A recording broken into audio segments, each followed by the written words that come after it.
We're back. Gerald Brown, the rap legend, icon, the one, the only Fife Dog. He's getting his icon, his camera, all that stuff set up. But great to be back on. Hope everybody had a beautiful and blessed Thanksgiving, 4th of July.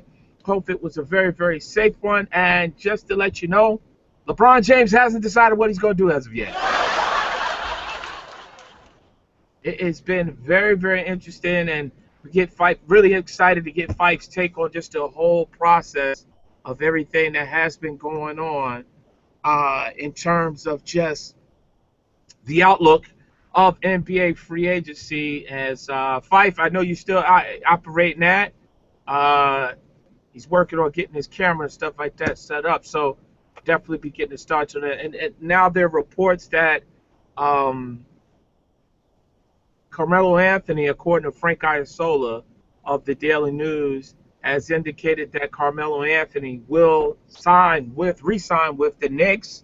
But, about a round of applause. However, Carmelo's agent is saying that he hasn't made a decision yet. I just find it so fascinating that one individual, and it's not a knock on him at all, LeBron James, is controlling the NBA free agency for the most part.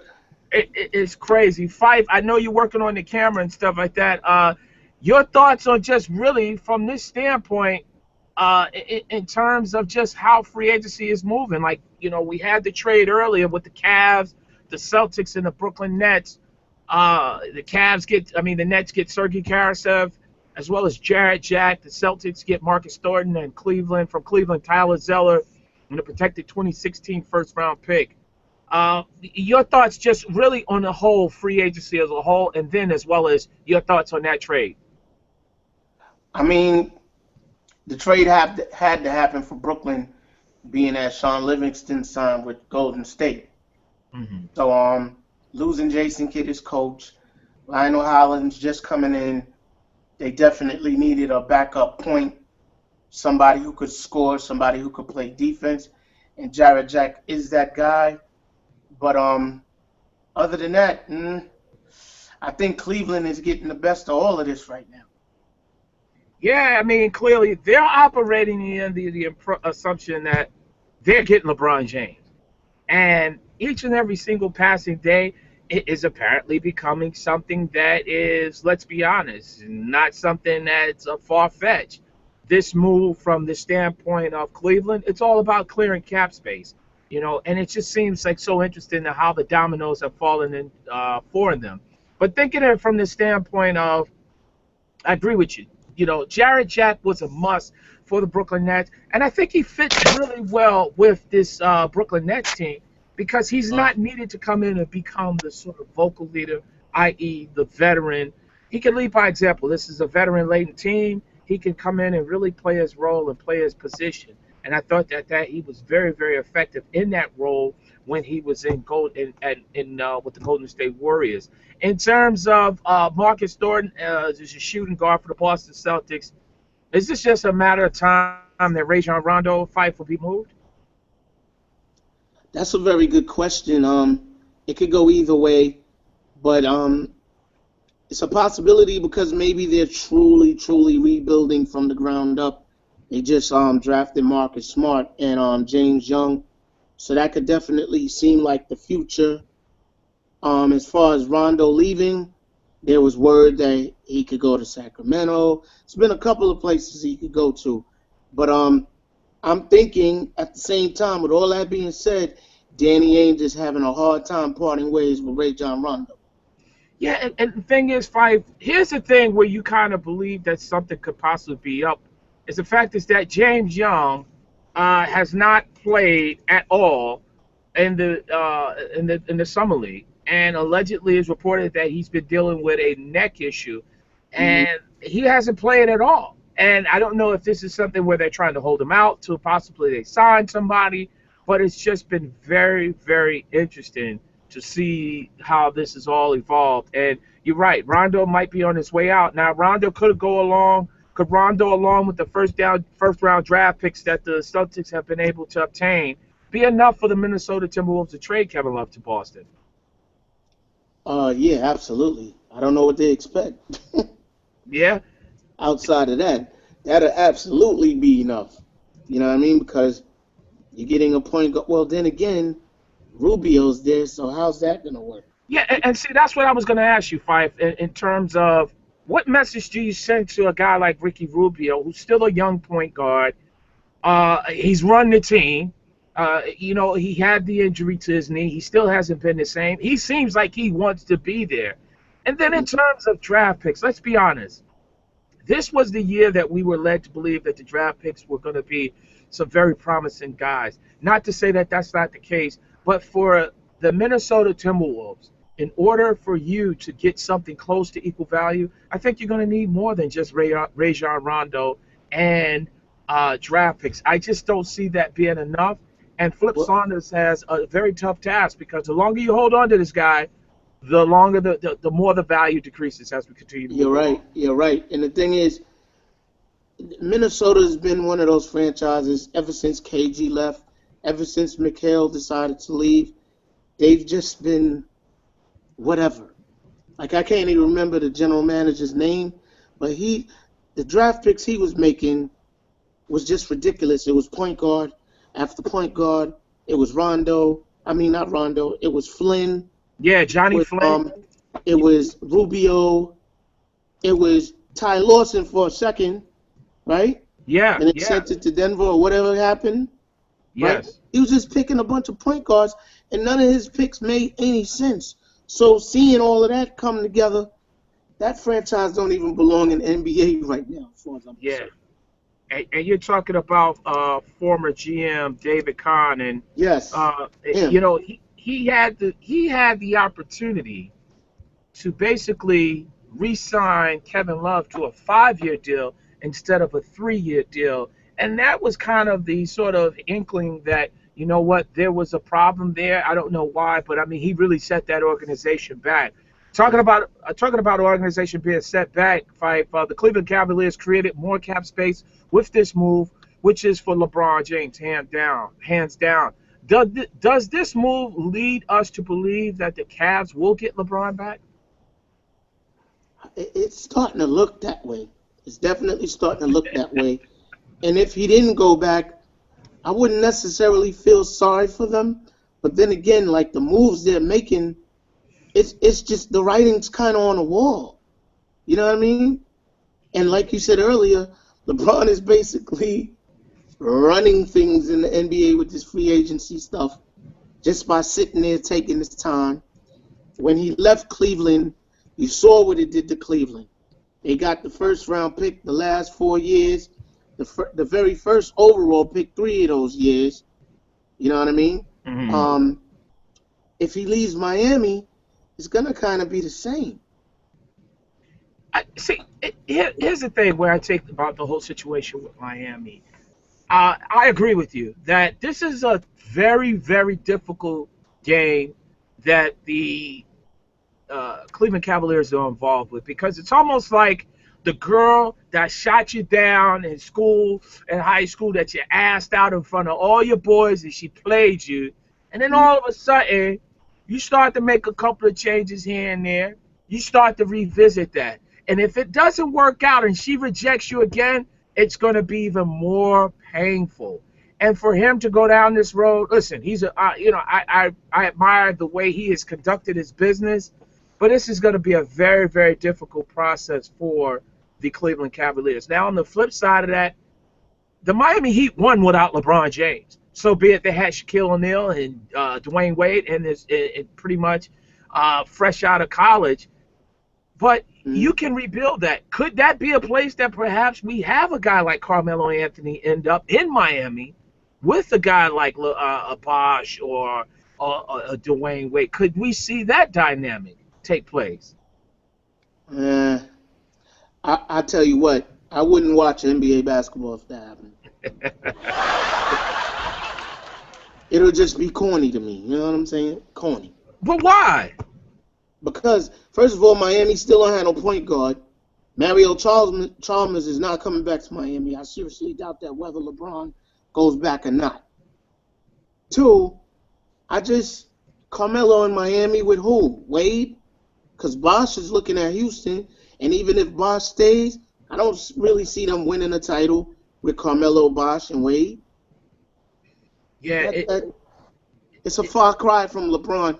No disrespect to Melo, because I'm a Melo fan. And you know where I'm at with it. I just don't want to see him in no parts of a Miami jersey.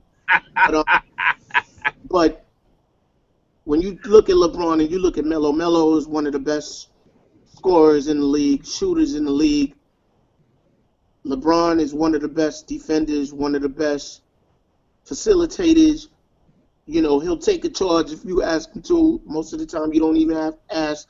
He runs the floor like a gazelle. Ain't nobody stopping LeBron doing nothing. He's just the best player in the NBA. So it's definitely no disrespect to Carmelo, but it's kind of different when you got LeBron over there in Miami. Because like we said a few weeks ago, right before the finals started, he had to do too much. yeah. You know what I mean? And they still only won one game in the finals. And he was the reason why they won that one game. He had like 26 points before he came down with the cramps in game one, right? Yeah. If he had cramps all game and really couldn't play, they'd have probably got swept. Yeah, You know what I'm saying? Who knows? This is But true, you know, and it's going to be remains to be seen. But I tell you this, and we're going to get back to this as our guests are here, our first set of guests. Uh, you know, it's going to change now because we all thought that it really begins and ends with a guy like LeBron. Uh, we had a guy today in regards to Chris Bosh or something that's dealing with Chris Bosh have something take place in terms of the dynamic of everything. So we'll definitely get into that. But our guests are here. These gentlemen, they do a dynamic job, man. I've had the pleasure, Fife, of being on this show, and these brothers are really, really knowledgeable about basketball. And just, again, great, great conversation. And I've always said that, you know, the beauty of doing the Bottom Line Sports Show, it's enabled to be exposed to like-minded individuals that really have a strong passion for telling the sports, giving you sports like it's supposed to be, with no gimmicks and none of that stuff. Let's bring on from the baseline, Cal Lee, Shaw Sports, Warren Shaw. Gentlemen, good evening, brothers. How y'all doing? I'm good, man. What's up, man? How's everything going on? It's going well, man. We're just trying to get Fife to figure out how to operate his camera, man. I'm not even dealing with it. I'm just going in. But Cal, Warren, Fife Dog, need I say anymore? Rap historian, rap legend, lyricist, when music was really music, joining us here on the Bottom Line Sports Show. Guys, I'll get right into it. Has this free agency thus far helped the NBA sell its product? We're going on right now, potentially 2 to 3 weeks after the NBA Finals, let alone the draft. Is it helping to sell its product, or is it being hurt by the lack of movement by the big name stars, i.e. your Carmelo Anthony, LeBron James? Warren, I'll ask you first. Is it being hurt, or is it helping to sell the product? I think it's helped. You know, obviously people and fans, they want to see movement. They want to see guys moving around, and I definitely understand that. But I think for especially like those fair weather fans that have been out there, when you have a guy like LeBron James potentially even being talked about being moved, you know, and you had things like the World Cup and all those other things going on, a lot of attention is being paid to basketball right now, especially coming off the NBA draft, which obviously was so hot and everyone was interested in that. I think this free agent movement that's going on right now has people really, really tuned into what's going on. And you're right, we may not see any movement at all. Carmelo's supposed to go back to New York. Don't know what the LeBron situation is, although everybody seems to be thinking he's leaning towards Cleveland. But I like it because, you know, again, I'm a basketball guy, and to see have people talking about basketball this deep into the summer is great for me. So I think it's definitely helped. Yeah, Cal, I mean, right now we are talking about it, but really it's just seeming like it's recycled information that's taking place. Has it helped the overall sport itself and the brand, especially open it up to sort of that baseball platform and really taking that over and being able to expose the NBA to those baseball fans?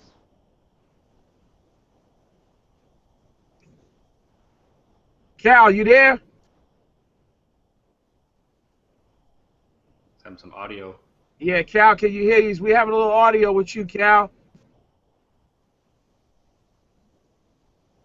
We got to get you to come out, Cal, and really hear you. We don't hear your microphone. He sent the new message.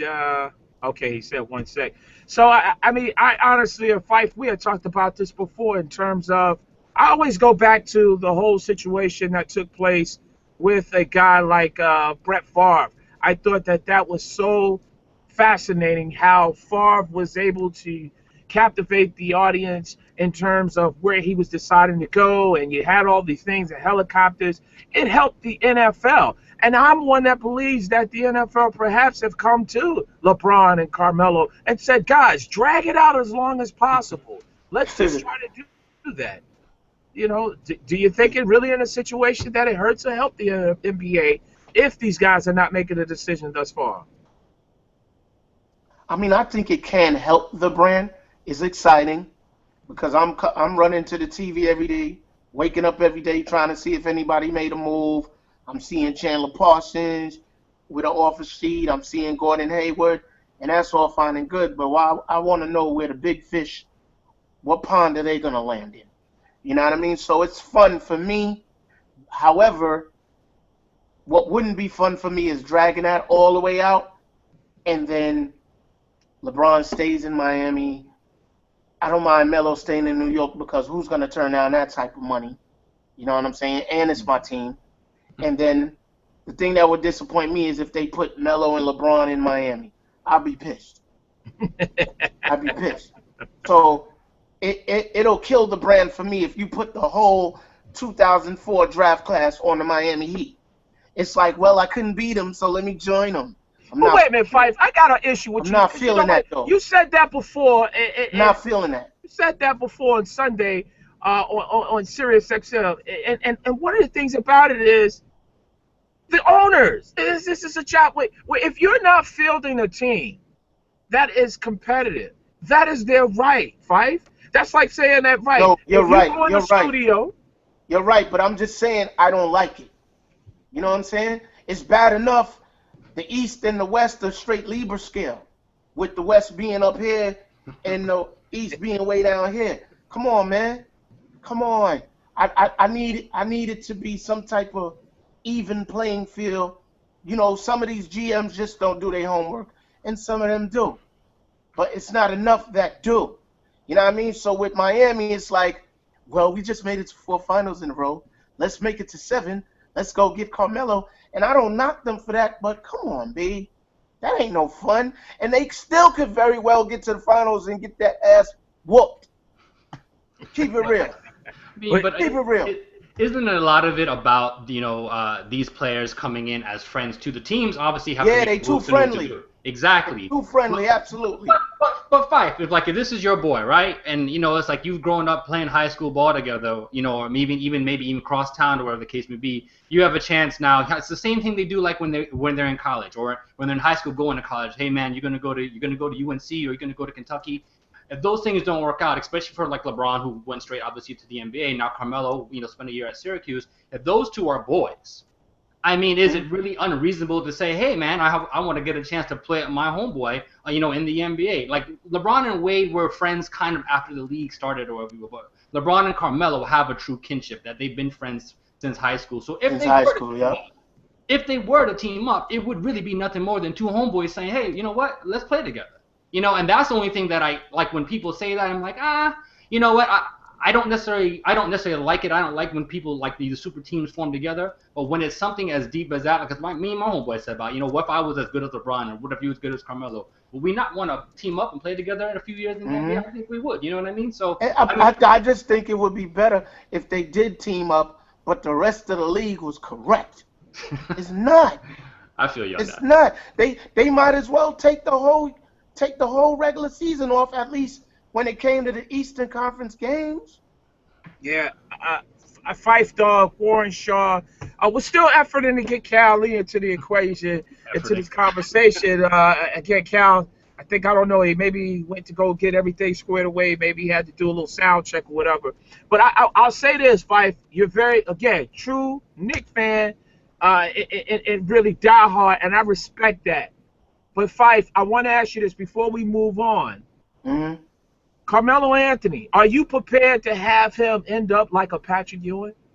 I saw that, Fife, and it hurt to see Patrick disrespected, stay there all those years, not be surrounded by a good supporting cast to win a championship. The man did all that he could do. And then even afterward, Let me ask you this. he wasn't shown the respect that he deserved. Let me ask you this. You're right about that. Let me ask you this. All those years that Patrick Ewing didn't have a supporting cast, who did he lose to? It was Mike. It was Mike. But he was Mike? in those big contracts. Hold on. Who was Mike's coach? Phil Jackson. Carmelo, you better stay. That's all I'm saying. Michael The Michael proof Jordan. is in the pudding. Michael Jordan does not pop it up. Go ahead, Fife. Here on the Pop Bar Sports Show. Unless he's going to San Antonio, you better stay. You don't think that Chicago situation is better for Melo in the short term? I do. And that's only if Derrick Rose is 100%. Right. Yeah. If he is, that'll be a hell of a team. I had a show out in Chicago 2 Fridays ago, or the Friday before last, and I told the crowd that I really and truly thought Melo was coming to Chicago. But after I got word, I don't know how true this is, but after I got word that, you know, D Rose didn't even know he was showing up, which I really don't believe, I didn't think he was going there after that. I didn't think so.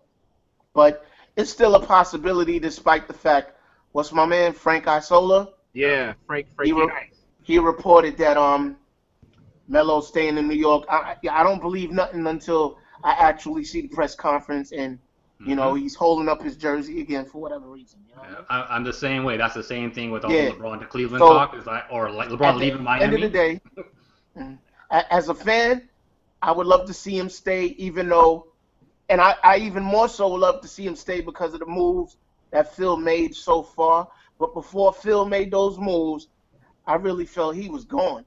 I wouldn't come, even though I'm from New York and that's my team, I'm not coming back to play with Felton. He got a lot on his plate. Yeah, well, No, he's man. gone. He's in J.R. Dallas. Smith, I don't know when to count on J.R. Smith. Tyson, he was hurt a little bit. Amari's always hurt. I was going to go to Chicago, fam. Straight up. Well, Tyson is in Dallas. Again, Raymond Felton is there with him. Let's bring Cal Lees into the conversation. Let's see if his microphone. Cal, can you hear us? Cal Lee, can you hear us? We still can't get him 100%. Well, we'll definitely go ahead and keep him going and stuff. Go ahead, Fife. You got the question. What is the question? Would you be surprised if Carmelo landed with Miami Heat and not the Knicks or the Lakers if LeBron leaves Miami? Personally, yeah, I'd be very surprised. You know, like I said, if LeBron is not on the same team, I can't see Carmelo going ahead and making that move. More or less, as I said a little bit earlier, if you're friends, you want to play with your friend. Otherwise, you want to kind of have that friendly rivalry, if you will, kind of like Isaiah and Magic did back in the days, if you will. I cannot see Carmelo coming to a Miami Heat team to fill the shoes of LeBron and a place that LeBron vacated and to play in his shadow. Like a lot of people don't want to go to Chicago because they don't want to play in Jordan's shadow, but this would be even worse because LeBron just left the situation. So there's no way I can see Carmelo being the replacement for LeBron in Miami if again, LeBron were to go to Cleveland or somewhere else. Got you. Yeah. Here on the Bottom Line Sports Show, Fife Dog, Gerald Brown, Warren Shaw, Shaw Sports, Cal Lee, Baseline. Great, excellent show. He's efforted to get him up to speed, so hopefully we'll have him here to join us as we also anticipate another guest joining us. As again, it's all about free agency, the World Cup. We're going to talk a little bit about the whole situation with other free agents outside of Mr. LeBron James and Carmelo Anthony. So, Warren, you know, we've seen an enormous amount of money being spent on athletes. Well, you know, I couldn't believe it, but Charlotte today signed a max offer on a 4-year. I think it's 4 years, $63 million according to Haywood. Yeah. And it's been a list that's gone on and on and on. Can we ever blame the players for being paid the money that they are getting? Flat out, no. I don't see how you ever blame the players for that. And the fan bases often get upset. Oh, why did he take so much? He's hurting the cap. But agents and players ask for the contracts, right? And then general managers and owners have to agree to pay it. So it's not a player can't say, give me this or that's it. I mean, they have to agree to pay this money. So some teams, in my opinion, they kind of set the market for a free agent. Take that into account with maybe Jody Meeks earlier on. So he was like more or less one of the first free agent guys to get signed, and that set the market for guards and swingmen, kind of, if you will, a little bit higher than it probably should have been. But that market continues to change each summer as a new salary cap is adjusted, BRI comes in, and all those things come into play. One situation I always go back to is, what you have to look at from a team standpoint is that player worth the money to them? Not all players are worth the same amount of money to another team or another situation. Take Joe Johnson. Take Joe Johnson when the Atlanta Hawks signed him to a max deal. Atlanta was faced with the situation. Listen, do we want to continue to be a playoff-bound team? Yes, we're a middling playoff-bound team. And, we still, get our 40, 45 wins a season, or do we want to hit the lottery? And to them, it was like, you know what? Joe Johnson's going to keep us in the playoff contention. We're going to go ahead and sign him to a max deal. He couldn't have got that deal anywhere else. But to that team at that time, he was worth the money. So it's not the player's fault. It's his team's fault. It's ownership's fault, and they have to make that decision on each individual situation. Yeah, I think you hit it right on the head. Let's bring Cal Lee into this conversation. I believe that he's got his microphone. Cal, again, first and foremost, again, thanks for joining us tonight. Going to go back to really just the question right here. We've seen an enormous amount of money that's being given to a lot of these guys. Can we ever blame the players for signing these bloated contracts? And is it time to start putting the blame on the owners? First, can you guys hear me now? Oh, we can hear him. We can hear him. We can hear him. Can I get an applause? Thank you, man. In the immortal words of the honoree guest, Mr. Fife Dog, man, the microphone check 1 2. What was this? I could not get this microphone anything. Hey, man, I really appreciate being on the Beeline Sports Show. And so to answer your question, I think it's twofold. I do believe that because of the off season and because we have so much time between when training camp begins, with everything that has happened with the big names being a part of the free agency, it is now lending more people who are, I believe that you had mentioned this before, where casual fans are able to now kind of take somewhat of an interest in what's going on off the court. As much as it is that we look towards what's going on the court. And I think now we're taking a vested interest on how the business of basketball is going to be affecting us, not only from a short-term perspective, but a long-term perspective. Now, the one thing that I will say is to the detriment is the fact that, unfortunately, the media, which is a catalyst for why people take such an interest in what's going on, has been harping way too much on the big three, way too much on LeBron, way too much on Carmelo. And I don't think they give enough credence to what these organizations and teams are going to have to do via if LeBron or Carmelo doesn't go to their respective teams. And I think because of it, it lends to where the person who is the purist of basketball, that listens, that watches and things, that they're kind of getting tired of it. They're just like, all right already. We want to know what LeBron wants to do. All right already. We want to know what Carmelo wants to do. And I know everybody wants to check the tracker to see what's kind of going on, or, check Brian Windhurst or all of the ESPN gurus talk it up. But can you really, seriously, it's like every single minute, every hour. I just finished driving home. Took me 45 minutes. And for 40 of the 45 minutes of the drive, all they were talking about was, well, the latest that we heard from LeBron is, oh, he has not decided yet. Oh, he met with Pat Riley. Didn't we talk about that 24 hours ago, that that's what was going to happen? So, a little bit of it is too much. I get it. I understand LeBron James, best player in basketball. Carmelo Anthony, one of the most elite scorers in the game. But you know what? There's like over 50 different players right now floating around with opportunities to change the balance of the NBA come this upcoming season, and we're still resting our laurels on what LeBron and Carmelo Anthony wants to do. And we're only but a couple of days removed from the free agency starting. So I think it's twofold. I like the fact that there's so much intrigue, there's so much drama, and I think what's being missed is that it's not just because of LeBron and Carmelo, it's because of what happened to the Miami Heat. The mighty have fallen. and a team like the San Antonio Spurs, who a lot of people didn't give that credence to, found a formula to beat a team that had the best player in basketball playing on their team. So because of it, now we want to see what these other little fledgling teams are going to do in the offseason to significantly make themselves better. Well said. Well said. For real, for sure. Yeah. Go ahead, Fife. I'm sorry. Now, with the money that has been given out thus far by teams, can we ever say an NBA player is selfish for wanting top dollar? Go ahead, CL. No, by no stretch of the imagination, and it's kind of interesting. A lot of people are looking at this situation with what LeBron James had done, and Shaw and I had kind of discussed this a little bit at length on our show, The Baseline. One of the things that I think is being missed is that we have to remember the NBA is part of a business, and the players have been fighting for certain amenities to give themselves an opportunity to have a sense of empowerment to what they've been doing for this league for over the 20, 30 plus years. If you have the best player in the game who's worked so hard to put himself in this position and he has an opt-out clause, I would think you'd be foolish not to exercise that clause. What was the point of the players union going through all this trouble to get these amenities in place for the best players in the game to fight against the owners if they're not exercising this right that they have to them? Now, it's different if Josh McRoberts is basically saying, I'm going to opt out looking for a max deal, and he's only scoring 4.4 points per game, 5-something rebounds at 20-something minutes. But when you have won the MVP award 4 times, you have not even received max money once in your 11-year career.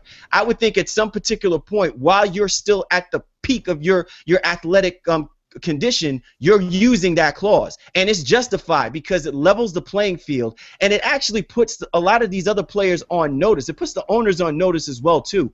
You're dishing out 5-year, $100 million deals for Amar'e Stoudemire, knowing he's got shot knees, and LeBron James wasn't the highest paid player in basketball. What was he doing in between the time frame that Amar'e Stoudemire got that contract and LeBron James did? So we have to keep in mind that some of these things, while people look at it, they're looking at it from the surface. There's a whole lot more depth that goes into it. So by no stretch of the imagination, when a guy like LeBron James says, I'm opting out, I buy into it from a business standpoint. Now, if all of the drama associates itself with it, that's going to be on him to make sure he levies that and that he makes sure he keeps it strictly about the business of basketball. I'm gonna, if I can jump in real quick. To CL's point, and even something else that I read earlier today, and I want to, take it off as my own. I can't remember where I saw it, but I think athletes, they get criticized, and there's a double standard. A lot of times you see these athletes crash and burn.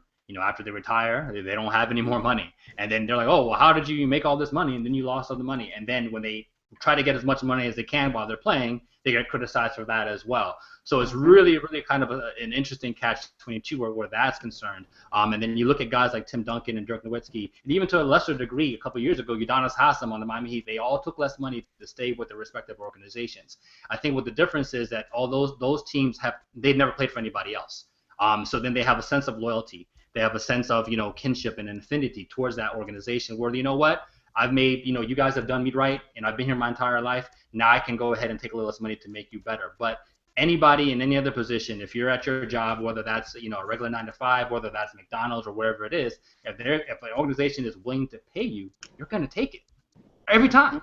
So why do athletes get knocked for wanting to get paid? I mean, this is their job, this is their profession, and whether it doesn't matter if we think it's ridiculous that the prices and salaries that they make, it doesn't matter. This is, at the end of the day, it's their job, so they deserve to be paid justly. And again, if someone's going to give you money, who are we to say that they shouldn't take it?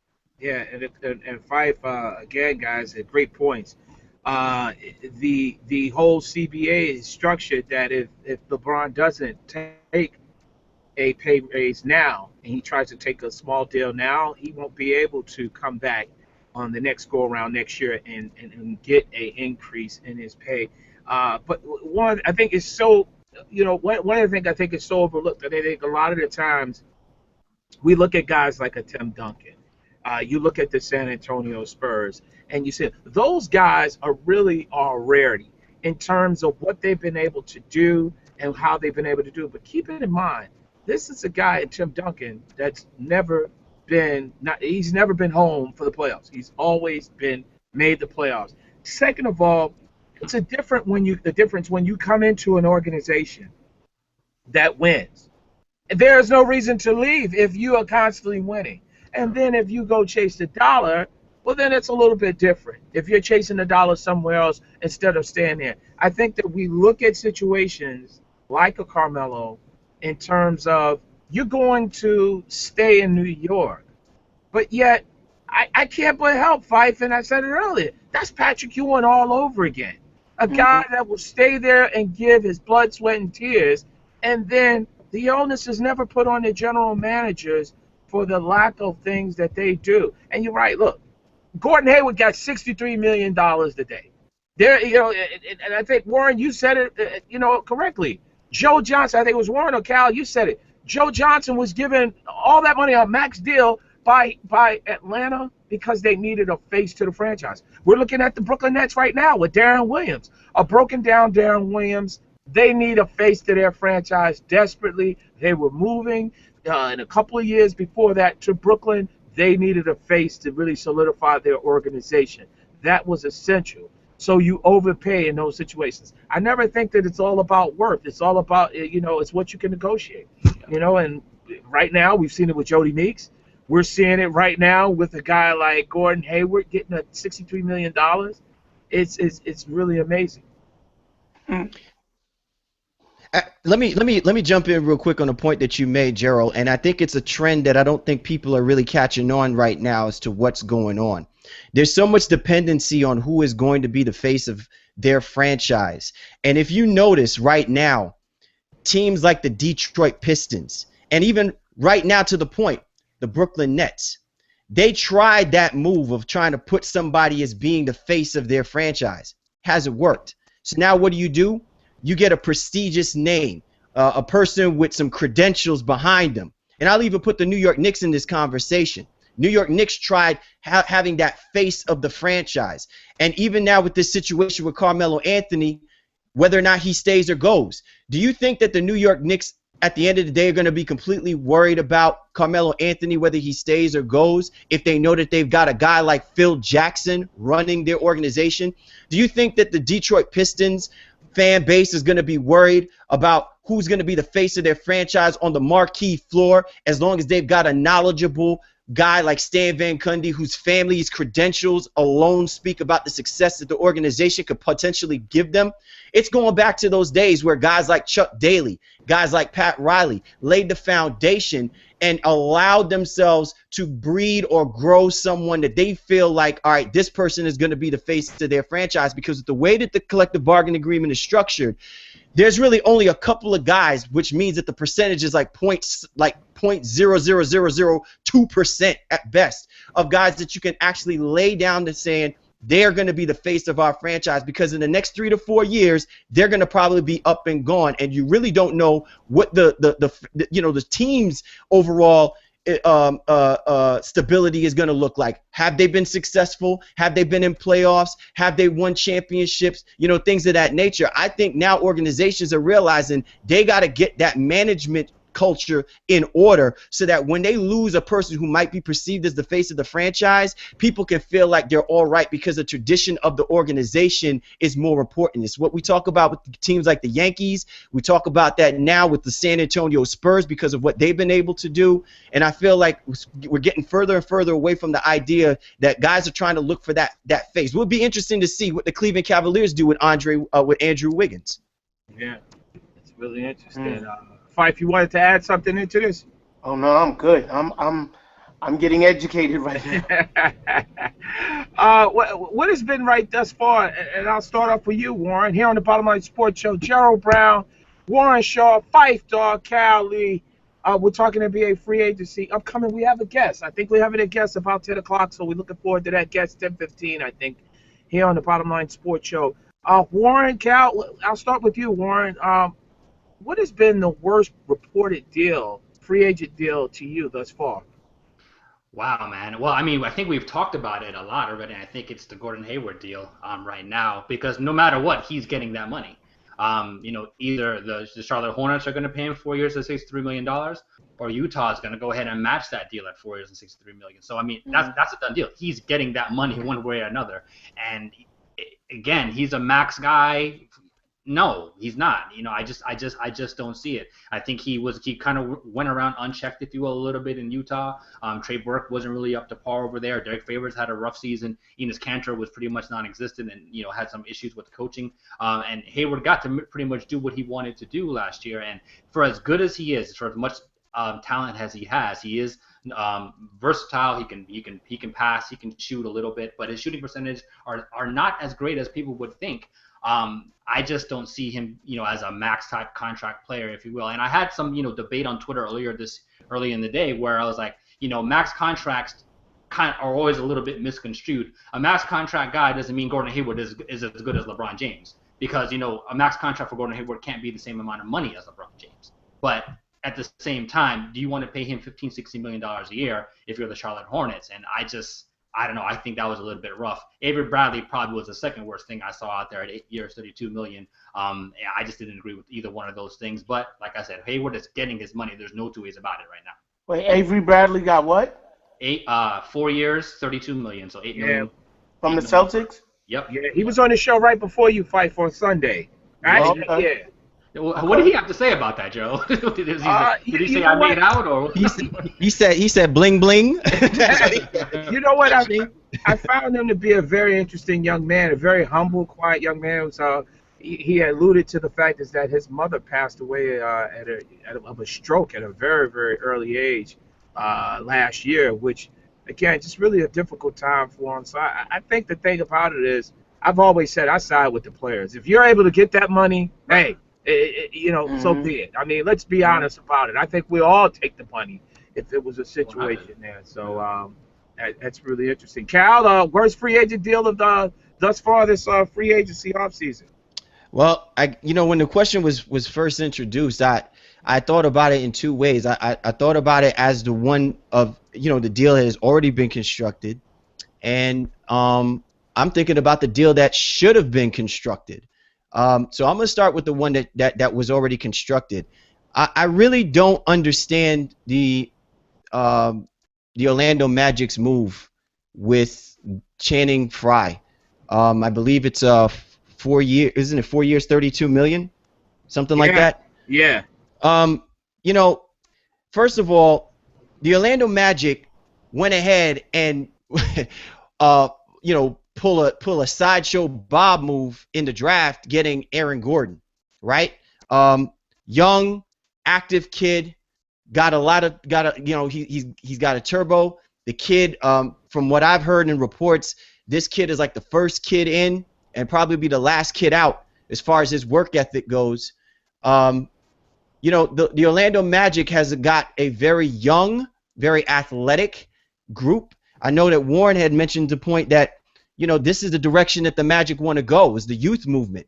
And so by signing a guy like Channing Frye, I just don't see where his presence truly fits in developing a guy like, say, an Aaron Gordon or any of the guys that are going to play that power forward 5 position, because Channing Frye is a stretch 4. He shoots the 3. He doesn't rebound the basketball well. And for that kind of money, that guy's got to get minutes. So that means you're taking away minutes from a guy like Aaron Gordon. You're taking away minutes from, other guys that have already played, like what was the guy named O'Quinn, who I thought was a very serviceable, great banger, produced really efficient, productive minutes for the Orlando Magic last season. So I just don't understand the move by that. I feel like that was I just think it was just a bad move altogether, and I think that the Magic are going to kind of rule the day. That they should never have made that deal for a guy like Channing Frye. Now, the bigger one to me actually is the one that was never done, and it's the Houston Rockets declining the option on Chandler Parsons. This is the problem that I have with the Houston Rockets.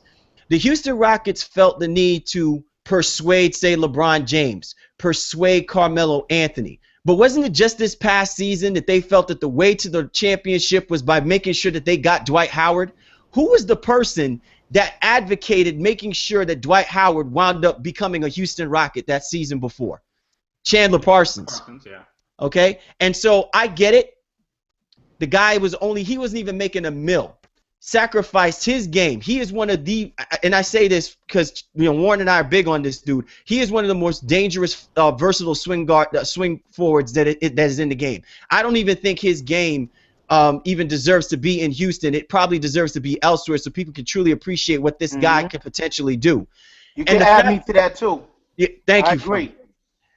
So to me, it's just I don't understand the move by the Houston Rockets in declining the option, because now you're allowing a team to do exactly what the Utah Jazz is going to have happen to them with Gordon Hayward. Someone's going to offer Chandler Parsons a ridiculous contract, and now the Houston Rockets have to be stuck with the idea of either matching that offer or letting that offer go because their intention is we want to get Carmelo Anthony or we want to get LeBron James.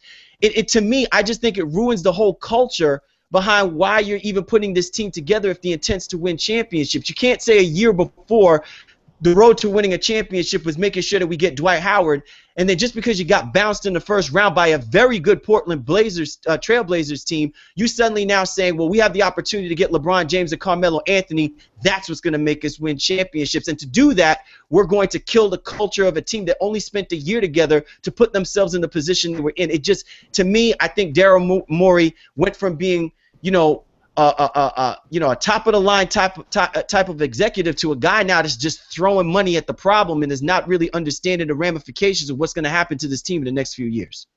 And after all of that, after all of what you said, they still have Jeremy Lin at point guard. Hey, Gerald, one up my man Fife on that one. So true, my man. So true. I will say this though. I have to say this. I gotta disagree with you guys because a couple of things. Oh. I gotta disagree because number one, the fact is that I don't know. Are we certain that the system that Chandler Parsons has played in, is he a product of the system? We don't know that. Now, I mean, again, it's a dangerous game of Russian roulette that Daryl Morey has played, in terms of now you got 3 days to figure out if Chris Bosh is going to take the offer, or Carmelo, or are you going to pay a ridiculous amount of money to a guy like Luol Deng to help him fill the void there left by Chandler Parsons? I'm not sure. This team, if you remember, they lacked so much defensively, even though with the Defensive Player of the Year, former Defensive Player of the Year, Dwight Howard. So I just, it's a very, very difficult thing. But, I think one of the worst deals clearly has to be a guy like, in terms of what Jody Meeks, I mean, what are the Detroit Pistons are doing? Yes, they provide another shooter, but you just had Rodney Stuckey in there. They have continuously tried to give so many guards, to get all these guards, and keep in mind, Greg Monroe is still there. Okay, we talk about Jeremy Lin's terrible contract. You got a guy like Josh Smith that's still there. And then there was reports that they're trying to get a guy like Isaiah Thomas, the restricted free agent from the Sacramento Kings. I just don't understand the move that they're making. How are they making it better? Well, Pistons for them, there's a couple of things I kind of want to touch on too. But for the Pistons, I think with that, you got to realize who Stan Van Gundy is. He's a guy who loves his three-point shooters. He wants people to play inside out, and he realized that they had absolutely no shooting on that team. Stuckey is a nice guy who's a slasher, can hit the mid-range from time to time, but wasn't really a three-point threat, and they didn't have that last year. Even KCP, Kentavious Caldwell-Pope, who's tearing up Orlando Summer League right now, by the way. Yep. He wasn't where he needed to be last year. He was really kind of stuck playing behind and trying to find his role as a rookie. You have dominant personalities like a Brandon Jennings out there, or Josh Smith, Greg Monroe, and Andre Drummond. KCP was just like, all right, well, I'll get in where I fit in. But I think Meeks is a guy who fits their system. Hell yes, they overpaid to bring him on there. But then again, that's what Van Gundy was trying to do. He wants to basically bring the Orlando system to Detroit. And this was, I think, the first step he saw in that. And with Chandler Parsons, real quick, I wanted to touch on it. Morey, he might have messed up here. I think, before we came on air, Dallas did offer Parsons, I think, a near max deal, to an offer sheet. So yes. now he's stuck. But at the same time, he was trying to, in essence, he was rolling the dice. And he was the first guy in a long time to give a second rounder a multi-year contract, and that's what he did for Parsons. So most second rounders have non-guaranteed deals. And he was the first person in a long time to go ahead and give him that. And Parsons, in essence, was grateful to that. And he realized, yes, he was getting underpaid, so they retained his rights per se. So Morey did take a chance, like, listen, you know what, we can go ahead and get you paid earlier, but the whole initial transaction was potentially to move Parsons in case Kevin Love became available to maybe sign and trade so that his contract in essence could then match, because at $900,000, no matter what you think in terms of Parsons' talent, his money wouldn't match any deal that was going on out there. So they had to let him out of his contract in order to try to maybe do something else. And then now again, like I said, they still retain the right to match anything that gets out there. So yeah, it may have backfired on a little bit, especially when you have an in-division rival like the Dallas Mavericks, who have missed out on free agent after free agent over the last 3 years. So they're like, you know what, we'll throw money at Chandler Parsons. F it, we don't have anything else to lose. And if nothing else, we drive the price up on one of our main competitors in the division. So it works out for Dallas, and we'll have to see what Houston does if they go ahead and match it, because obviously they're still trying to bring in Chris Bosh as well, and they may not have the money to bring them both. Let me jump in real quick, because I don't wanna bash my man GB's point about you didn't agree with where we were coming from, but I did want to bring up I guess an analogy a little bit closer to home about whether or not a person was a product of the system, and it's just about having a great ball player on your team, a guy that makes other players better, like makes them a little bit more accountable, helps out in different ways, and doesn't have to rely on scoring the ball so much. Do we remember when the New York Knicks had David Lee? Yes. Yes. Yeah. I mean, look at what David Lee has been able to do for the Golden State Warriors. You know, and I'm still heard about it. You know what I'm saying? Like, the one thing that I will say is, yes, there are certain players that don't have the total package, but guess what? That's the reason why basketball has 5 players on the court. Not everybody is going to be able to D up like LeBron James. Not everybody is going to score the basketball like Carmelo Anthony. You got to be able to do the other things. David Lee was that guy. And the New York Knicks wanted to go for someone that had the flair, probably represented more of what the New York Knicks brand probably would look like the next, 5 years down the road. And this has been the problem with the New York Knicks. And I think this is going to be the problem for the Houston Rockets. They're throwing money out at people that they think has, quote unquote, the resume to make the Rockets a relevant team, when you look at how this team performs, some of the performances are not a question of, James Harden needs help. James Harden just needs to score consistently. James Harden just needs to stop turning the ball over. Dwight Howard needs to start playing defense like he did back when he was playing with the Orlando Magic. And if you're not going to have guys doing it like that, then you need to have guys like Chandler Parsons.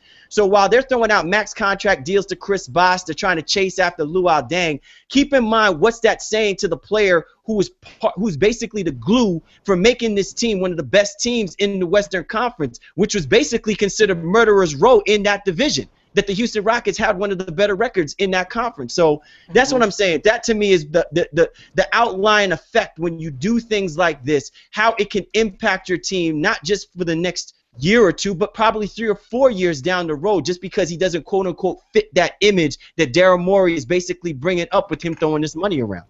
He is Cal Lee. Say it any better. Cal Lee. We have Warren Sharp, Gerald Brown, Fife Dog.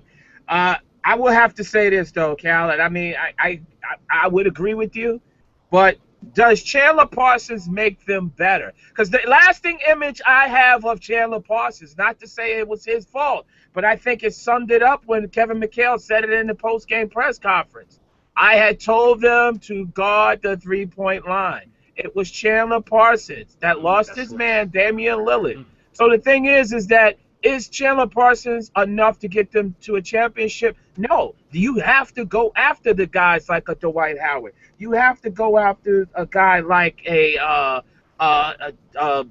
Chris Bosh and stuff. Those are types of guys that really, again, that's going to get you over the hump. And I think at the end of the day, let's be honest, that's what's going to really sell tickets. They might still end up matching the offer, but keep in mind, he has out of that 3-year deal, he has a 2-year, it's a 2-year and an opt-out in the 3rd year that'll put him a free agent at the same time Dwight Howard will be there. So it's just a question of, do you want to really lock into a guy like that? And does he make them that much better? Let me say this. First of all, I've been a Chandler Parsons fan. He's always been under the radar, but I've been a fan since his days at Florida. That's number one. He isn't the greatest player, but he gets the job done. Now, yes, he did get caught out there with the Damian Lillard play and the season was over, but let's look at that whole series. Nobody on the Rockets really played well that whole series. I agree with you.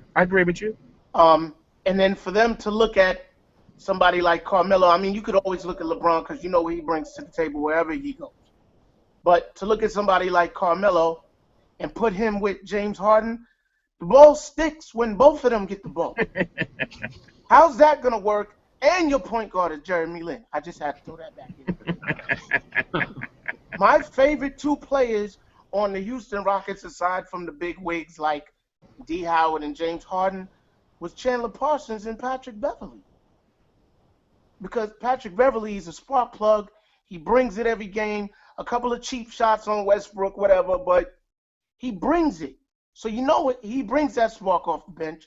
And then, of course, Chandler Parsons was thorough for most of the season. He lost his man. Okay, that was it. But my man Lillard was killing Lin all series. My man D. Howard was getting killed by Aldridge all series. Come on, man. Robin Lopez was getting tip-ins and dunk-back, putbacks. Come on, man. They deserve to lose that series. So now they got to be desperate enough to be like, okay, we could get Melo, we could get LeBron, we could get Luol Deng, and not take in consideration that, wait a minute, we need to solidify this Chandler Parsons case. Now they got a couple of days to match the Mavericks' offer, and honestly, I hope he goes to Dallas. Well, I mean, he's just got to get his money. And, I mean, at the end of the day, does he make them a better team? You know, they didn't get out of the first round. I mean, I'm not putting it all on Chandler Parsons. But let's be clear about one thing. This team, as a unit, was a very porous defensive team. I mean, you know, James Harden doesn't play any defense.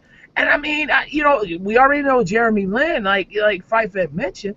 I just think that, you know, you got to swing for the fences. That's the NBA culture that we are involved with. Where guys but Gerald, I'm sorry, Shaw, you had something you were going to say real quick? Really quick. I just think that's why a guy like Luol Deng or even a Trevor Ariza might make some sense for them.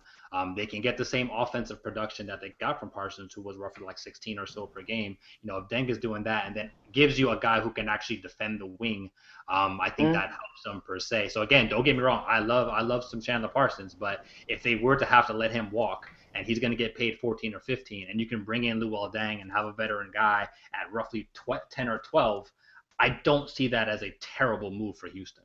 Okay, so let me make sure that, and Shaw, you bring up an excellent point if we're talking about Luol Deng, right? If we're talking about throwing money out at Chris Bosh or throwing money out at Carmelo Anthony, Gerald, the point that I was making is, what do you think it says about the Houston Rockets when Kevin McHale has to put Chandler Parsons on Damian Lillard? Yeah, right. Yeah. You're right. I mean, I agree with you. So I mean, and keep in mind, if I brought up a very good point, you got a guy like Patrick Beverly who brings it. Wasn't he injured in the series? Yes. He wasn't 100. He wasn't 100%. Yeah.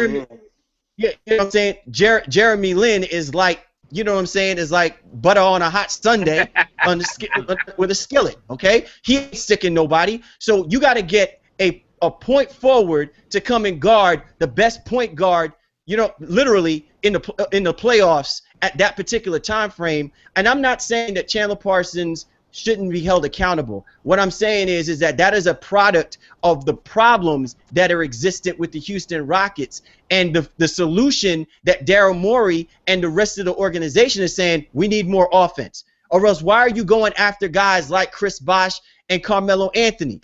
It's to score more points. I don't understand that. You couldn't stop anybody. And that was the problem with the Houston Rockets when they were going into that season. They say, hey, don't worry about this team scoring points. They're going to score the points. It's can they stop anybody? And they did not address that issue. And the only person that I saw last season with any level of consistency on the defensive side of the ball was Chandler Parsons.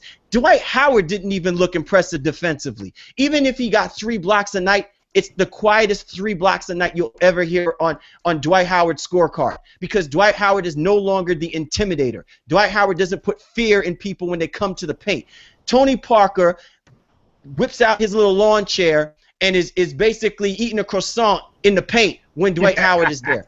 He doesn't fear him. And that's the problem with the Houston Rockets. They don't have anybody in the front court that basically makes the opposition's point guard say, oh, I gotta throw that little what used to be like a 10-foot floater. I gotta throw a 15-foot floater.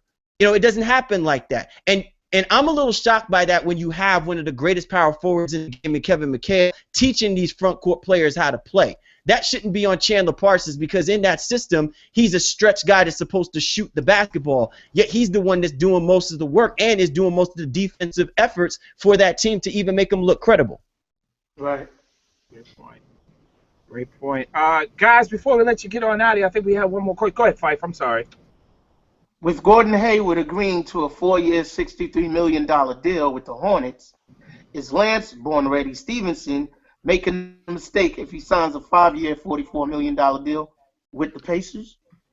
I think a mistake might be harsh in terms of the verbiage per se, but he needs to find a way probably to stay in that Indiana situation. You know, the theme of kind of our segment here is that you need to try to get your money and get it while you can. And when you see a guy like Hayward get a max deal, of course, if you're Lance Stevenson, you need to go ahead and try and get a better deal. But Indiana provides him with a winning situation. They provide him with stability, they provide him with some familiarity, and there is something to be said about character issues and things that that go on inside the locker room. So he might have hurt himself a little bit in the playoffs per se. Is he better statistically than Gordon Hayward? Is he even better statistically than Chandler Parsons? What he did, putting up triple doubles and all those things in Indiana, would say yes. Yeah. That says yes. But again, right now, the issue is people are worried about their locker room. They're worried about their chemistry, and chemistry is the great unknown. You can't put a number or a dollar sign on that. You don't know what that's going to be. So if an Indiana team, which was supposedly very, very tight-knit coming into the season and more or less collapsed after the All-Star break, in part because of Paul George and his baby mama, in part because Roy Hibbert had whatever mental issues he had going on, in part because Lance Stevenson got a little bit salty because he didn't make the All-Star team and then he started being a little bit selfish. Whatever it is, GMs take that into account and they'll use that to knock you down any possible way you can. Yeah. And that's just kind of what he's faced with right now. So in short, does he deserve more money than what they've offered? Hell yeah, especially when you see what people are getting out there right now. It's just that, he's kind of a victim now. He has to wait for LeBron and Carmelo to be signed. The Parsons and Hayward deal definitely helped his case for sure. I don't think anybody's going to max him out, though, and I think he might have to settle for something between 11 and 12 as opposed to 14 or 15. Right. And that's crazy. Cal, again, your thoughts on just the whole situation where a guy like Lance Stevenson? Actually, I wanna flip the question, and I wanna put an interesting twist on this. Fife, I'm gonna make you the general manager. So that means you rolling with Phil Jackson right now. And if you had an opportunity to sign Lance Stevenson to quote unquote a max deal to play for the Knicks, would you do it? I'd offer the same amount Indiana's offering. See, because to me, I feel like. You know why I say that though? I say that because there were issues in that locker room, and that's what's hurting his wallet right now. That's number one. Number two, he's from New York. It's easy to get in all types of whatever, like J.R. Smith going to day parties right before a playoff game and things of that nature. Brooklyn's right across the bridge. All his peoples are right there. You know what I'm saying? So that's my reason for being part of the Knick establishment or organization and offering that same amount. Now, if we just talking about his game, I'd probably give him a max if he didn't get into all those issues with Indiana. Yeah, I think the thing that's hurting him more is not so much the antics that he pulled, it's the defiance that he exhibited with upper management and the internal issues amongst the players. Because when you got guys that are kind of like squeaky clean, like Paul George, Roy Hibbert. I say squeaky clean, I mean just the fact that they really don't put themselves out there. They're almost like choir boys, except when they just make stupid comments. It just looks bad on you when you're the actual bad boy. It's like when we talk about a guy like Dennis Rodman. Would you ever question having a guy like Dennis Rodman playing on your front court, making your front court tougher? I mean, there's no question, the attributes that he could bring to the table, I think are immense. This guy's a triple-double. He falls into triple-doubles if he really and truly wanted to, and I think that's an asset you could always want from a guy that plays that position the way he plays it. Well, it but again, depends on the makeup of the team as well. You know what I mean? exactly, right, exactly. And I think the other thing as well too is how many teams right now, given how he plays, could he actually be starting? You know, would he legitimately be a starter? Because now, are you offering the money to say that you're worth being that guy to play the 35, 37 minutes per game? Because that's what that's what the whole idea is. Or is it that we're doing it on the idea that we're hoping that you're going to be like that? And I don't know. That to me is like the bigger question mark, which is why I kind of agree with Shaw. You kind of established yourself in Indiana that you're that guy. There's a lot of fluctuation with these other guys that are, you know, coming, staying, and going and stuff like that. If you come back, you pretty much, as long as you stay in your P's and Q's, you're there. You're that main cop. You know, Vogel knows what he can do with you. So I just don't know whether or not that's going to be the same case with other teams because of the way that they're structuring their teams at that moment. Right. I just think if he were to leave, I think you have to watch Charlotte, especially since they're probably going to lose out on Gordon Hayward. Utah's more than likely going to match that offer sheet. And then Charlotte becomes a place that he could potentially go, but he needs to go to a situation that has structure, you know, where they have, you know, a kind of a strong-minded coach, if you will. Again, Indiana provides familiarity. You can say that Vogel isn't the you know, the disciplinarian that he needs to be, but he knows what he's getting with Lance. He's been there since he's a rookie, but if he were to go somewhere else, he needs to go into a system that has a lot of structure. And I think Chicago has been mentioned as a potential place for him as well, under Thibodeau and, you know, playing that tough-minded defense. Even Dallas, per se, under Carlisle. You know, guys, veteran coaches who just know how to, you know, get through to these young guys and keep them in line, if you will. So we'll see what happens with Lance. I posed that same question on Twitter that CL asked you, Fife, in terms of would Lance be a good fit in New York? And the overwhelming response was a hell no, because of his dad, because of all the distractions, everything that would come associated with that. They just felt like Lance in New York is not something that anybody wants to see. Yeah, it's not a good look. Yeah, and also too, I think I'll say this. You know what? I don't think Rick Carlisle would want anything with him, especially after having a year of O.J. Mayo a couple of years ago and having that whole situation. And I mean, let's be honest. You know, at one point, I was kind of baffled that he turned down $44 million. But when you see the astronomical figures that are being given out to these other subpar players, you got to go where the money's at. And maybe that's a place like a L.A. If it is your Charlotte. I'm not blaming him for turning that down at all, because he definitely, if anybody, deserves at least a 4-year, $63 million that Gordon just got. Yeah. So yeah, he definitely deserves it. But depends on where he goes, the makeup of the team, you know, things of that nature. I think for the first time I could really sit here and say, under the Jordan tutelage, Charlotte's slowly but surely building something nice over there. I could see him playing the 2 over there. I could see that. Oh, they need help. They need help. Yeah. Yeah. Hey, guys, Slowly but surely, I could see it forming. Yeah. Hey, guys, before we let you get on out of here, again, tell everybody what you guys got going on, the baseline, the days, and definitely let them know everything that you have got going on, and really provide some great insight and where they can keep updated on everything. Go ahead. You started off, Shaw. All right, thanks, man. I appreciate it. Definitely, you can catch me at Shaw Sports NBA, and that's on Twitter, definitely on the website at shawsports.net. Also, writing and contributing to Dime Magazine. I'll be heading out to Summer League, Las Vegas style, on Friday, so go catch some of that action. Had to leave the Orlando one alone, but definitely go out in Vegas to go see the guys like Park and Wiggins and get kind of first looks at those guys. So I'll be excited for that. And definitely, you know, we're definitely now powered by CLNS Radio with our NBA Baseline podcast. And go ahead and, you know, pass the baton to my man Cali. Well said. Yeah, man. You know, first of all, I just want to say that, you know, this is the second year that the Baseline has been moving forward, man, and, you know, we've been really fortunate, very, very blessed. You know, for myself to have a person like Warren Shaw with me. We've known each other since like 3 years old. You know, we grew up, and our you know, just that chemistry. You know what I'm saying? I know Fife knows that, man. When you just have chemistry with a person, you just, you know, ride it until the wheels fall off.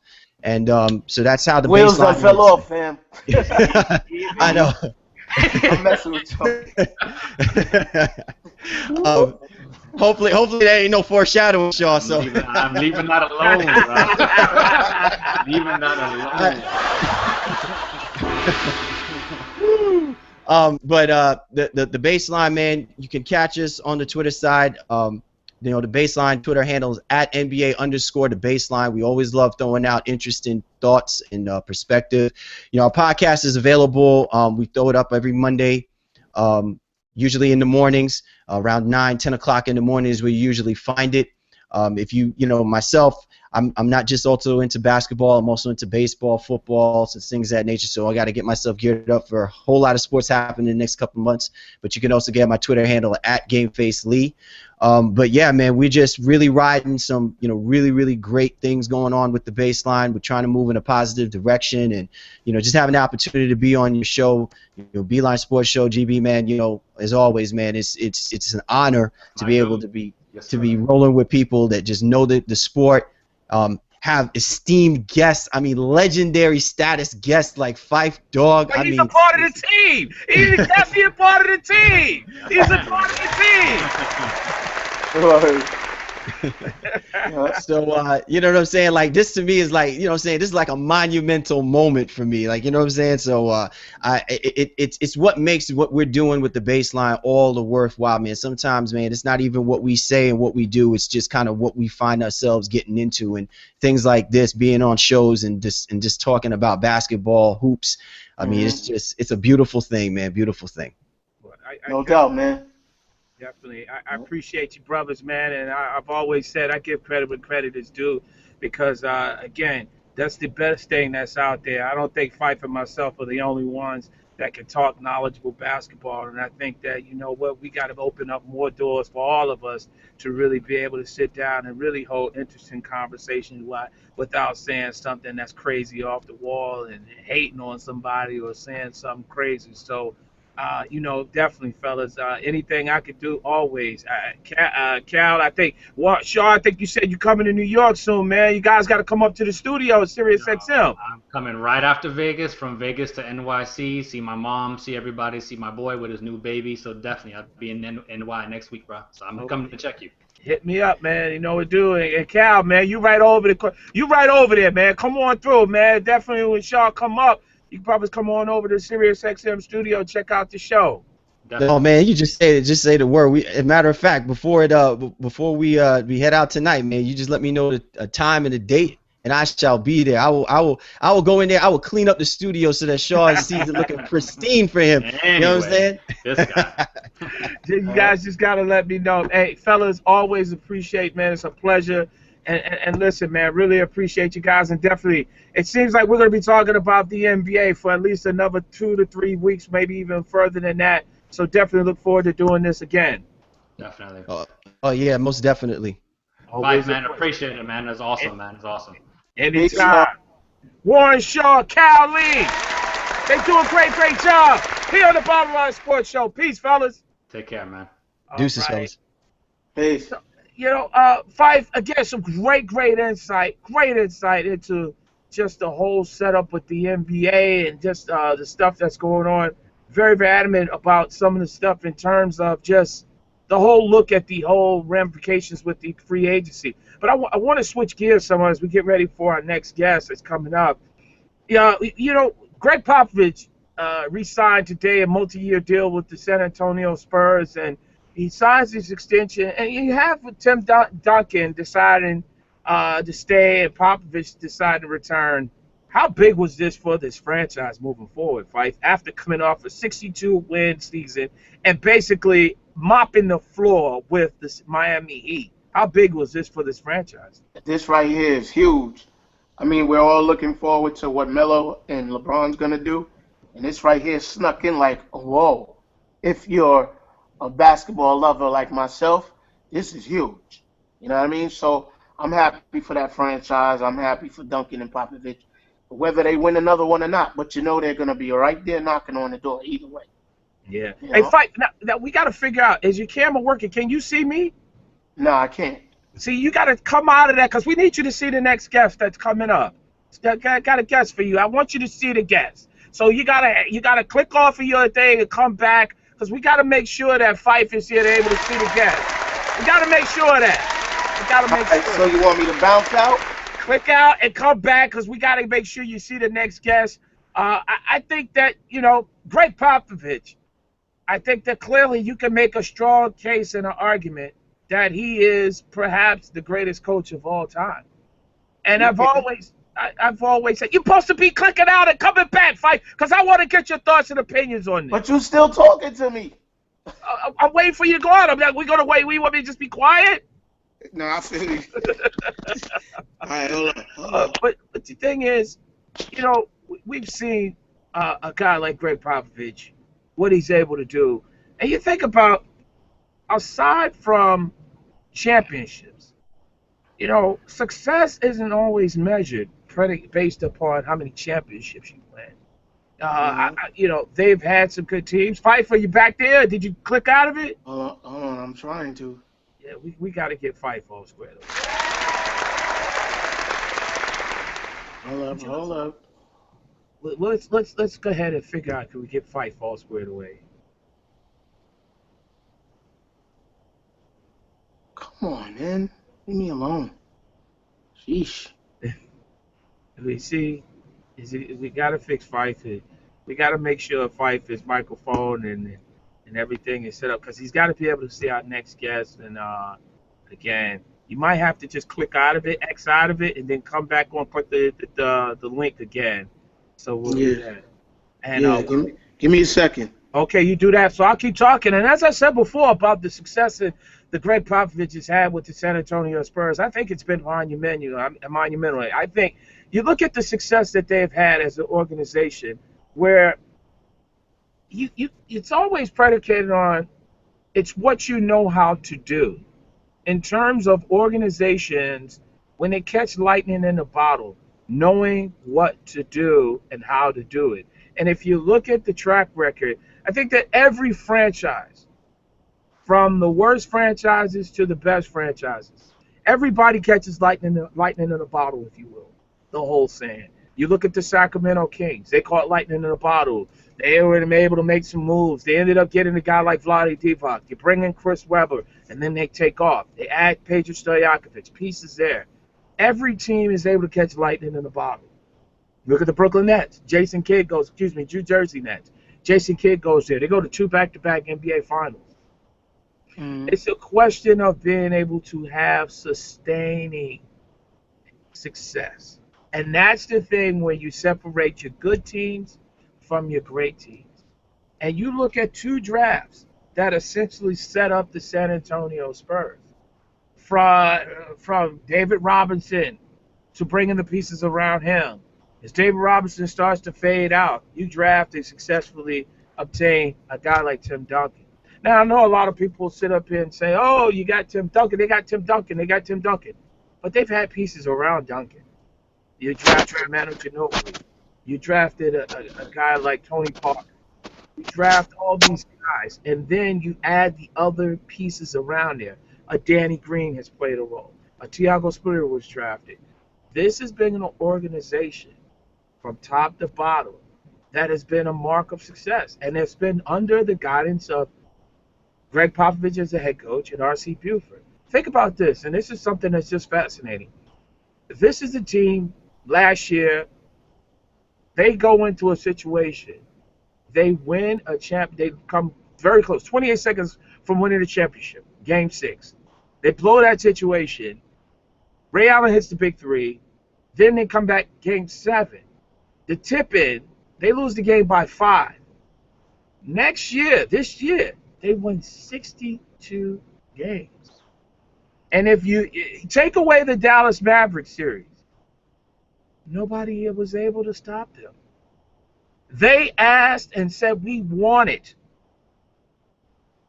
the Miami Heat, and they got them. And when they got the Miami Heat, they made short work of them, to the point I think LeBron James is leaving. So you look at that, and then if you take it a step further, this is a team, since Tim Duncan has been in the NBA, I believe it's about 16 years, 17 years, they have never missed the playoffs. I think they've had a record of something like almost 50-plus games for the last 8 to 10 years. I mean, it's been a level of success, a mark of success, where if you look at the track record, it hasn't been 2, 3 different coaches. It's been primarily one guy, and that's Greg Popovich. And when Fife comes back on, you have to really start paying a close attention to it. What Phil Jackson was able to do with the Chicago Bulls was unbelievable. It was unbelievable to win two consecutive two three-peats in that time, and then go to L.A. But let's keep in mind, he goes to L.A. You're able to have a dominant player in Shaq. You have a dominant player in Kobe Bryant, a young Kobe Bryant, and you sort of mature them. And I'm not sitting up here saying that based upon the talent. We all understand that you do need talent to win. But I also believe that it's a lot easier, but you also need coaching. You sort of need to be able to manage egos. And what makes things work so well for the Spurs is that you have an egoless team. Tim Duncan is a guy that, let's be honest, he doesn't even wear a suit. I think a bling for him is perhaps having a sack with the toiletry bag. That's it. He has G's on, and he's dressing like a 1990s rap, like he's looking for a concert. Flannel shirt, baggy jeans. That is the type of guy. And it pretty much, if you look at it, it takes on the sort of life of what the whole makeup of the city of San Antonio. Small market, very quiet guy, doesn't do any national commercials.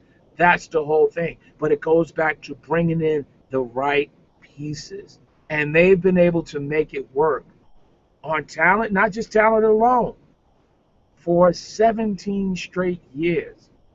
And that's why you can have a guy come back and say, yeah, I'll take less money.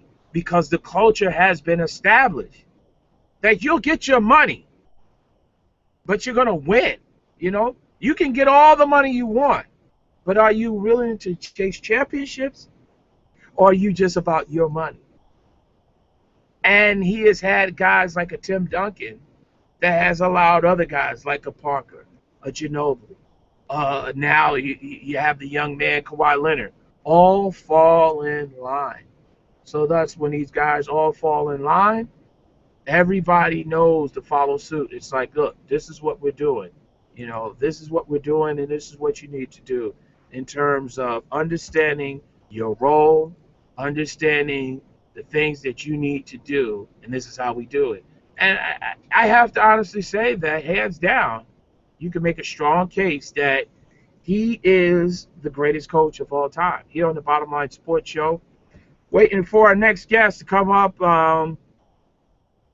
as well as Fife to get back on here. And don't forget, just every Wednesday, we're back on Sirius XM Saturday and Sunday from 10 a.m. to 1 p.m.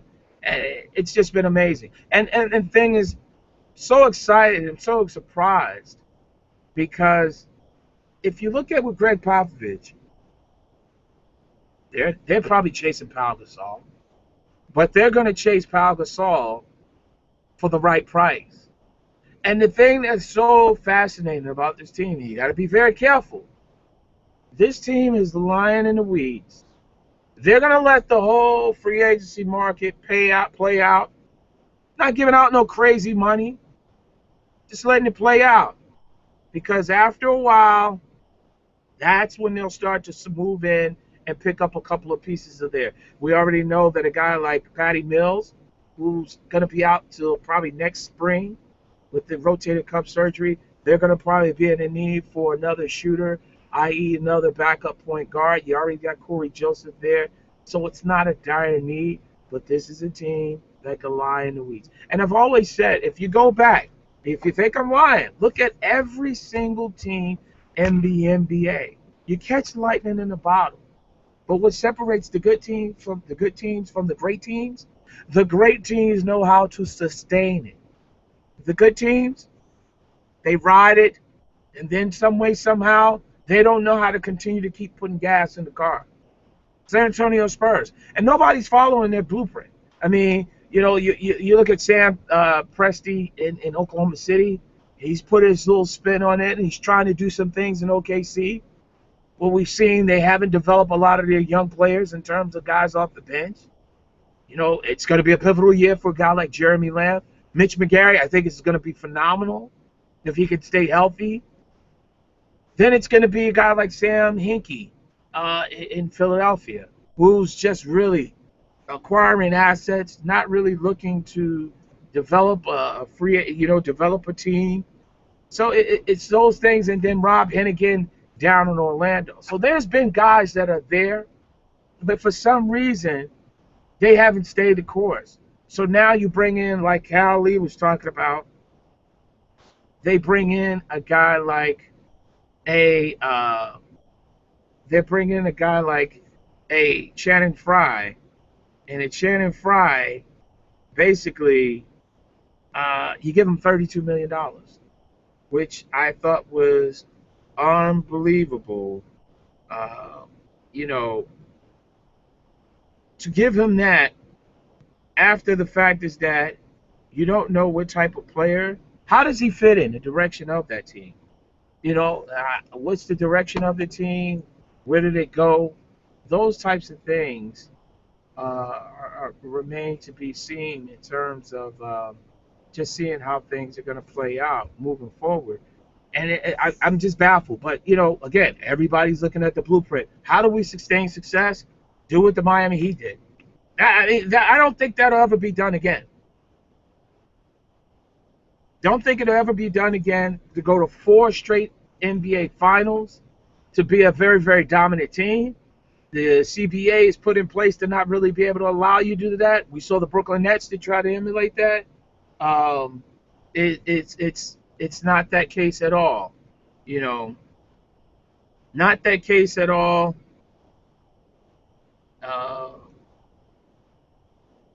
And seeing how it happens, you know, in just terms of what has happened before, it just remains to be seen. Here on the Bottom Line Sports Show, Gerald Brown, we're supposed to be getting Phife Dawg back on, and I'm trying to figure out what happened to Phife and see how things happen. So, again, the World Cup is coming to a close.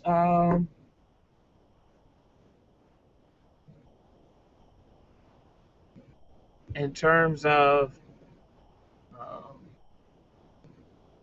things just happen. But nevertheless, we're finishing up. Phife Dawg looks like he's having some problems there with it. Don't forget, we're back next Wednesday. We're going to have our next guest next Wednesday and see how things go here on the Bottom Line Sports Show. I'd like to thank Cal Lee, Warren Shaw for joining us as we put a clap on tonight's show. Bottom line, don't forget, we're back next Wednesday. We're back on Saturday and Sunday on Sirius XM NBA Radio, Channel 217. For Phife Dawg, I'm Gerald Brown. Thank you so much. Bottom Line Sports is out. So we say peace.